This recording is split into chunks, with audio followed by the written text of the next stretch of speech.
In the 21st century of staying relevant in athletics, that means staying up to date with facilities, and that doesn't exclude the community college level. Pearl River Community College released renderings today that will call for a massive overload to their baseball stadium.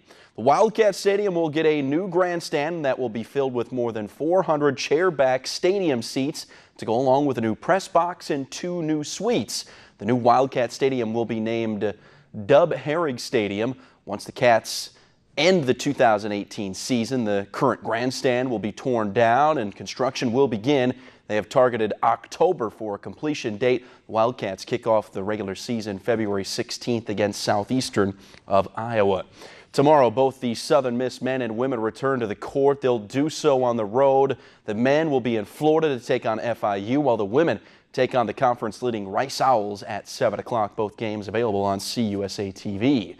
Former 13-year NBA pro Rasul Butler and his wife were killed in a single-vehicle crash in California early Wednesday morning. 38-year-old Butler was pronounced dead at the scene. Butler's Range Rover struck parking meters and a wall before rolling into a parking lot. He played for 8 teams in his career. It included a 4-year stint with New Orleans from 2005 to 2009. He averaged 7.5 points, 2.5 rebounds per game during his career. He last spent time with the Spurs 2 years ago. Houston's James Harden put together an NBA performance last night that had never been accomplished before by anybody in NBA history. Not Wilt, not Michael, not LeBron. The Rockets do-it-all point guard had a game for the ages, a triple-double. 60 points, 11 assists, and 10 rebounds in a win over Orlando. 60 points, a career high for Harden. Also set the Rockets franchise record as the first 60-point triple-double in NBA history. Washington Redskins have reportedly acquired a new quarterback. The Kansas City Star reporting that Chiefs have traded Alex Smith to Washington. The Chiefs will receive a 3rd-round pick and quarterback Kendall Fuller in return. The deal can't be completed until the first day of the new league year. That's March 14th, but the source says that the deal is done. Smith is coming off of a year in which he set career highs in passing yards, touchdowns, and passer rating. Smith, he'll also be signed to a 4-year extension.